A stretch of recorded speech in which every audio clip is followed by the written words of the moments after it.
Lanja rose from the bed without hurry, closing the distance between them until Wing had no choice but to tilt his head back to meet his gaze. Instead of answering the accusation directly, he leaned in and pressed a brief, warm kiss just behind Wing's ear, soft enough to seem almost innocent.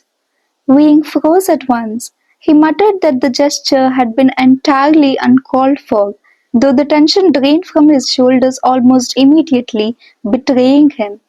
Lanja's breath lingered against his skin as he observed quietly that Wing had missed something. His fingers lifted to smooth a faint crease near Wing's collar, adjusting the half-fastened fabric with careful precision. Wing glanced down, then dismissed it with exaggerated tragedy as though it were a terrible loss. Another kiss followed, this time at the corner of his jaw. It lingered. Wing tilted his head without meaning to, breath catching as he accused Lanja of sabotaging him. The protest sounded weak, even to himself.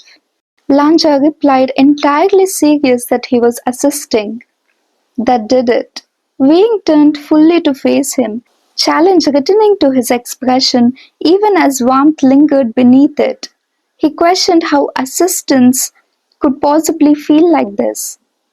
The implication hanging between them equal parts accusation and invitation. Lanja lifted his hands again, movements unhurried, precise. His fingers brushed lightly over Wing's collarbone as he straightened the fabric, knuckles warm against his skin, meticulous yet undeniably intimate. Wing swallowed, and then because he refused to lose completely, he leaned in first, pressing a quick, playful peck to Lanja's lips before pulling back, smug satisfaction flickering across his face. He didn't get far. Lanja caught his wrist before he could pull away, not tight, but certain enough to stop him all the same. In a low murmur, he asked if this is what Wing wanted, and then he answered for himself. He leaned in and kissed him slow, unhurried, deliberate enough that it unraveled the teasing entirely, leaving Wing momentarily without thought or defense. Wing exhaled through his nose, steadying himself, and pointed out that if Lanja kept being this gentle, he might start thinking that leaving had never truly been the intention. At that, Lanja lifted his gaze to meet his, quiet, direct, stripped of all teasing, and stated plainly that he wanted being dressed properly. Wing muttered that the clarification had not helped at all. Lanja retrieved his robes with the same measured care he gave everything else, offering them without ceremony. Wing accepted them, but paused before doing anything further, his eyes glinting with returning mischief. He questioned lightly whether that meant he was allowed to assist now, the challenge unmistakable in his tone. Lanja inclined his head. It was Wing's turn to help now.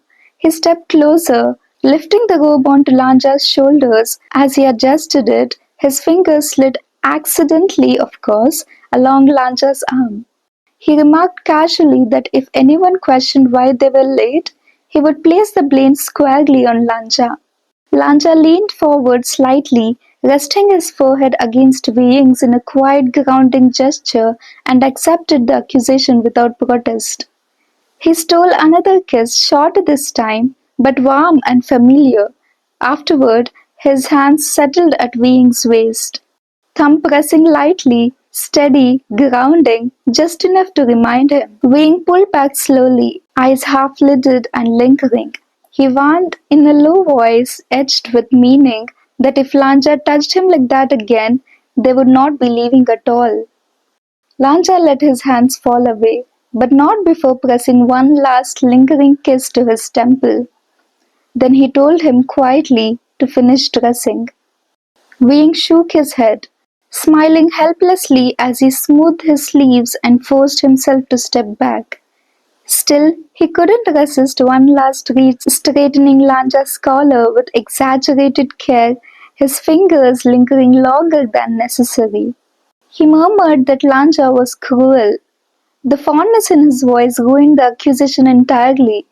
Lanja's gaze softened in response, And this time they did leave, slowly, unhurried, fingers brushing more than once, steps just slightly out of sync, and lips still tingling with promises neither of them had any intention of forgetting.